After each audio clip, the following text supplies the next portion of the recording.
Hey guys, this is Freddie POS here, touching in from Cape Town, South Africa. Right now I am up the top of Lion's Head and it is absolutely beautiful. I'm going to let you have a quick look at this. Yeah, absolutely insane. It took us about just over an hour, I think, to kind of climb up the whole way up, which is really cool, really fun. But today I'm just going to quickly talk to you about like doing international flights, because I've just done my first long haul, which was really fun, really exciting, really scary, and I got really fucked over. So there's a lot to say.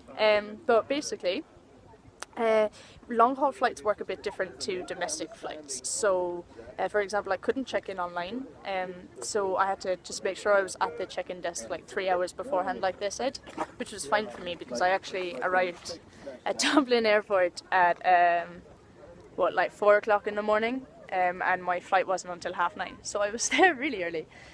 But that's handy because, as I say, I couldn't check in online, so it was like peace of mind to be one of the first checked in.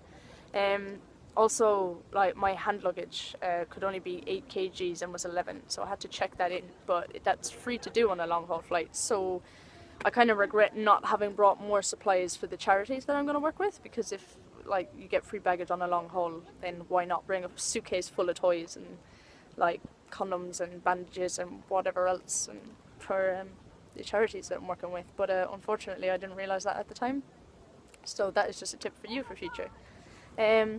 Other than that, like, you also get free food, which is a lot better than what you get in like a domestic flight. It's still not like gourmet food, but it is definitely better. So that is always fun. Not to mention, I'm not a lover of wine, but I did drink 2 bottles on the plane just because it was complimentary. So you know, long haul flights are really good for that. The other thing is that I flew with Ethiopian Airlines or Airways or whatever, and they were lovely and a delight to deal with. They were really helpful, really friendly. There's nothing wrong with like the planes or anything like that. Like, you could watch movies and things like that, which is again something I've never had on a plane before, so that was really cool. But they the airports, like Addis Ababa Bole International Airport, kind of like had a shutdown yesterday.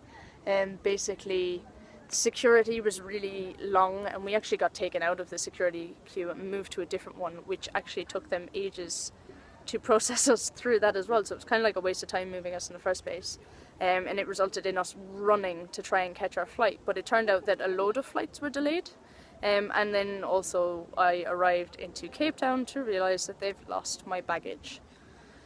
So, due to the fact that I wasn't the only one, there was about 20 people or more on that flight who lost their bags. I'm assuming that they're going to just bring them all over on the next flight, which is cool. Sorry, that is my phone going off now. Fuck it, we'll just leave it. My Samsung is really confused, and it seems to think it's like 7 o'clock in the morning, so it's not coping. I think my phone seems to be a bit jet lagged or something. But yeah, so I'm not really freaked out, to be honest, about my baggage going missing. Usually that is the kind of thing that would be really scary, but as I say, where there was like 20 other people who lost their bags, I'm going to assume the airline has to fix that, because you can't, like, they can't screw over like 20 odd people. There'd be huge complaints about them. Their ratings would go really down. Like, they'll have to sort that out. They took my number and they gave me like a complaint form thing where I can like claim money back, like I can do like a settlement with them, so it's pretty cool. I'm going to ring my insurance and ask them about that first, if they don't find my bags, which hopefully they will, because I imagine they're just stuck at Ethiopian airports. Like, the whole thing was just shut down yesterday. Like, it wasn't just like the airline itself, it was like the whole airport was going through a bit of a struggle, so I'm assuming it'll all be fine.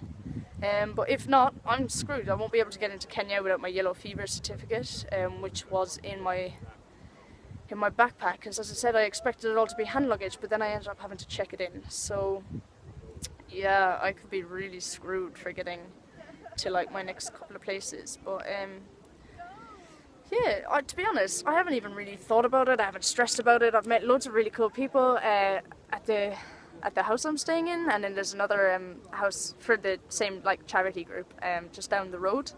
So yeah, some of them are doing the sports education one with me, and then the others are doing surfing, some are doing childcare, but there's, yeah, a good few of us are up at the top of Lion's Head right now, just chilling, taking pictures. We got a nice group selfie there a while ago that, well, it's not even a selfie, but I'll try and add that into the end of this video if I don't post it before I get a copy of the picture. But yeah, it's really really hard to be stressed when like you're somewhere as beautiful as this. I mean, look at this. Just like, how could anyone be stressed about anything? I've literally said that to my mum. It's like, yeah, I have loads of stuff to be freaking out about right now, but I don't care. Besides the fact that I need to start taking my malaria tablets in a couple of days, like, the airline really doesn't have long to start sorting things out. But luckily, I have my passport, I have my bank card, and that is all I need. Anything else, any other problems I come up against, I'm literally just gonna take them as they come. I'm enjoying myself and this beautiful scenery, like, way too much to wanna, like, stress and be worried about what's going on. So yeah, the incredible thing is, like, when you're at home plotting and planning everything, like, it can be very very stressful, but when you get on the road, it's take it as it comes. Life is so easy on the road. Everyone says you're brave, but you literally, like, you don't have a choice but to get the fuck over it and put one foot in front of the next. So yeah, that is kind of my advice to you. That is kind of my update. I start orientation in the morning, so that'll be fun. Get to like a tour of the area that I'm in and find out all about my programs and how they operate and things like that, and what kind of work I'm going to be doing throughout the week.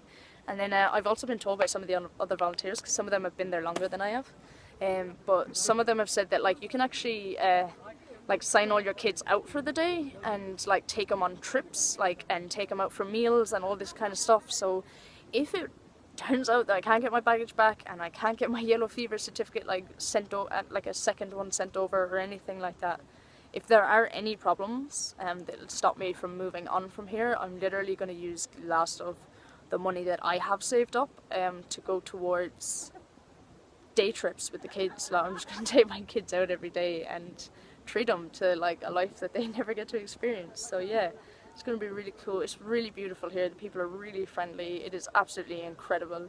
I've not even been here a day yet, and I'm already kind of like, I don't know if I'll ever leave. I may never leave. It's so incredibly beautiful. There's so much to do here.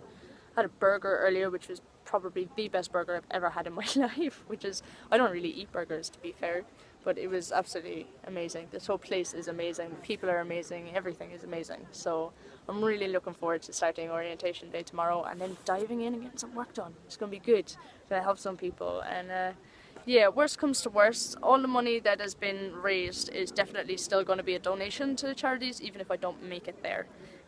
For as I say, about 20 people lost their baggage, so I highly doubt my airline is going to let me down. And besides from that, they have kind of offered like $20 US per kilogram. So my backpack was 11 kg, so that's 220 US dollars they'd have to give me. So that's kind of enough to buy everything back.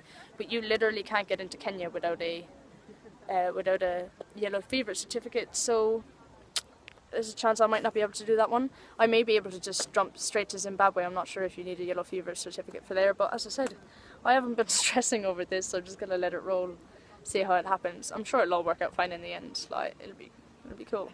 But yeah, I'm gonna keep it short and sweet now. That's short and sweet. It's 8 minutes gone already, but yeah. Yeah, I'm gonna leave you with one last shot of Lion's Head, Cape Town.